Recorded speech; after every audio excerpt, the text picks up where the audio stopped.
It's the Democracy Heroes Award.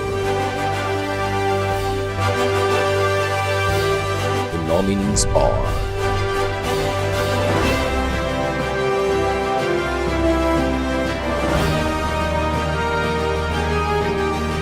and the winners.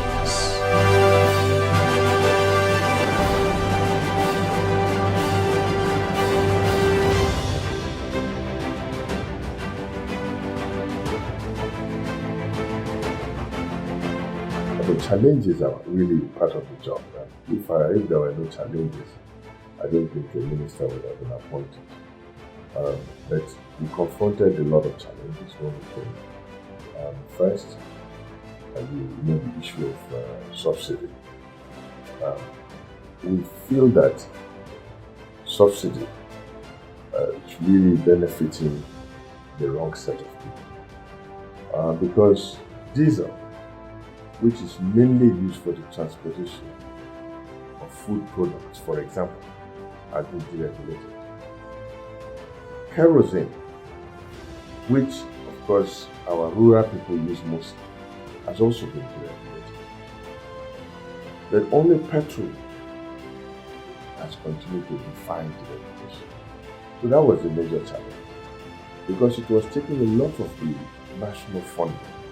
Instead of monies being used to develop the country, monies were used to subsidize petrol for a certain class, and I thought that we should try and move away from that. Second, we also had the issue of investments.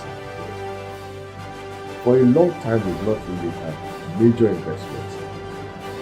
So I was able to enable the FID, final investment decision of 27, which is a over $10 billion investment in Nigeria at this time of COVID-19. Also, we needed a development corridor across Nigeria to create an energy corridor so that people can have access to gas across the length and breadth of Nigeria. So we also took final investment decision on the AKK pipeline, and construction is now ongoing. We also felt that gas is not being utilized enough in Nigeria. In a lot of countries, people use gas to fuel their cars instead of petrol. It is cheaper, cleaner, and more efficient. Unfortunately, in Nigeria, we have not utilized gas enough, and we're now pushing in that direction. We are also pushing the gas penetration to the rural area. If you look at Nigeria, gas is being used mostly at the urban area. In the urban areas, our rural people do not use gas, and there is a lot of deforestation going on in the rural area, a lot of pollution going on in the rural area. So we are trying to push gas to the rural people. There are a lot of other things we are doing in the ministry. We have really transformed quite a bit. We have created a gas hub where we're going to bring a lot of gas to and develop a lot of gas-based industry. In a few days from now, we'll be taking FID on the grass fertilizer project. Because the problem we have had in Nigeria is that we have not really focused on gas. Our focus has always been on oil, whereas gas actually will create the linkages with our people, with the country more, will create a lot more jobs. Unfortunately, we have really not pursued that area of investment. At this point, we are now pushing attention to the area of gas. I'm from the Niger Delta. I know my people, and my people know me. I'm in touch with them. And right now, the Niger Delta people realize that it is not by breaking out that bring development to the Niger. The only way we can bring development to the Niger Delta is by bringing peace. And that is a message that I've taken to my people. My people have understood it. ensure that there is peace in the Niger Delta, so that development come to the Niger Delta.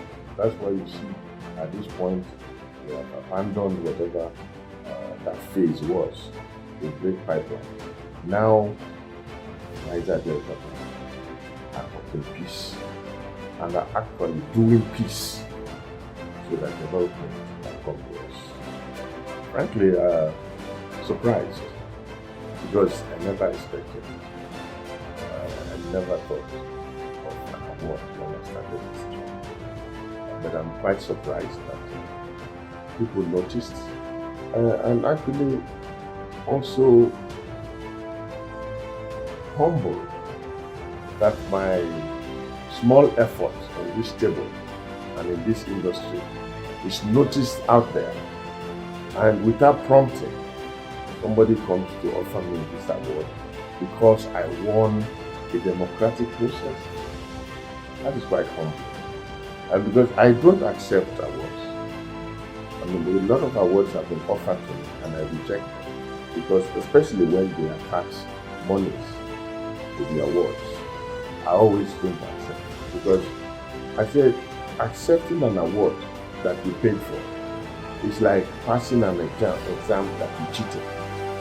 If you pass an exam that you cheated, it doesn't give you joy because you cheated. You know, everybody, even if nobody knows, you know that you cheated.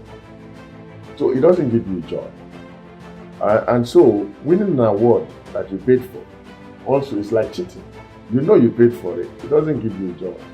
So the only award that gives you joy is this kind of award that I never paid for, that I never solicited. I was sitting here doing my job in a little corner, and then I was noticed and given this award. I'm quite humble. The democracy that started in 1979 lasted till 1983, and it ended. Then it is only this democracy where we will not count the almost democracy. I call it almost democracy. That period of IBB, when we had the diarchy, that cannot be counted as a democratic period. But the next democratic period was 1999, and it has continued unbroken to 2021. Over 20 years. It's unprecedented. Nigeria should clap for ourselves. We've achieved something. And you know, Nigeria is one of the most democratic countries. Nigeria, people can abuse anybody. You can say anything. The freedom of speech here is next to none in the world. So you can see that democracy has made a lot of progress. Of course, I'm not saying that it's perfect. No democracy is perfect, as we have seen. But I can assure you that this democracy has made a lot of progress, and we are getting close. We're getting close to the very developed and advanced democracy.